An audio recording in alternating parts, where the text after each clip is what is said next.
बिस्मिल्लाहिर्रहमानिर्रहीम। अस्सलाम वालेकुम दोस्तों, उम्मीद करता हूँ आप बिल्कुल ठीक ठाक होंगे। दोस्तों आज है 16 फरवरी सन 2024 और दिन है जुमा का। आप तमाम दोस्तों को हमारी तरफ से जुमा मुबारक हो।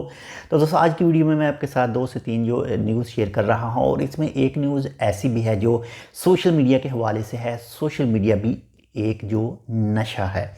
तो सबसे पहले बात करते हैं जी, अल दहरा टूरिज़म फेस्टिवल जो अल दहरा गवर्नरेट में होता है वो स्टार्ट हो चुका है।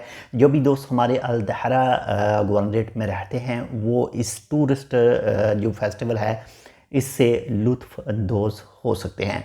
इसके साथ ही नंबर 2 पर जो है वो ओमान के महकमे मौसमियात के मुताबिक कहा गया था। आज सुबह उनकी तरफ से एक अपडेट की गई थी, और उस अपडेट के मुताबिक जो है वो दफ़ार के जो पहाड़ी इलाके हैं उसमें बारिश के चांस बताए गए थे।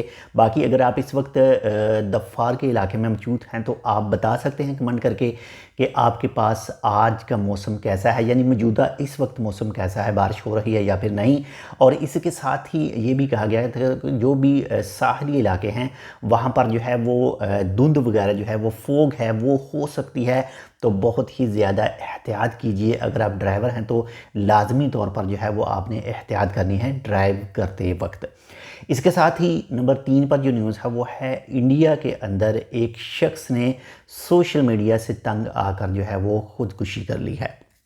वजह कुछ उसकी ये थी कि उसकी जो बीवी थी वो सोशल मीडिया के ऊपर रील बनाकर अपलोड करती थी। काफ़ी ज़्यादा मना करने के बावजूद जो है वो उसकी बीवी ना रुकी और आपस में उनमें झगड़ा रहता था। जो आदमी था वो डेली बेसिस पर काम करता था, यानी जो एक दिन काम किया, जो मज़दूरी मिल गई तो पैसे मिल गए, बाकी जिस दिन ना मज़दूरी मिली उस दिन कोई पैसा नहीं मिलता था। तो उन दोनों में इसी वजह से सोशल मीडिया के हवाले से आपस में जो झगड़े रहते थे, लेकिन उसकी बीवी उसकी बात जो है वो ना मानती ही नहीं थी। तो इसी वजह से उसने जो है वो ख़ुदकुशी कर ली है।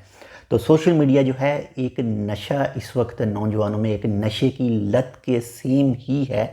क्योंकि अगर आप किसी के रूम में जाते हैं तो तब भी आप देखें कि चंद सेकंड आप कह सकते हैं या फिर 1 मिनट कह सकते हैं कि 1 मिनट तो आपके साथ बात करेंगे, लेकिन उसके बाद में फिर अपने अपने मोबाइल पकड़ेंगे और मोबाइल में मसरूफ़ हो जाएंगे।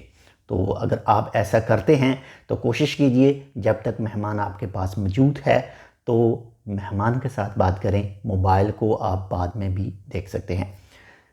उम्मीद करता हूँ आपको हमारी ये छोटी सी जो वीडियो है, छोटी सी इन्फॉर्मेशन है, पसंद है तो लाइक कर दीजिएगा। चैनल सब्सक्राइब नहीं किया टेक विद उर्दू को तो आप टेक विद उर्दू को सब्सक्राइब कर सकते हैं। मिलते हैं इंशाल्लाह आपसे दूसरी अपडेट के साथ, तब तक के लिए अल्लाह हाफ़िज़।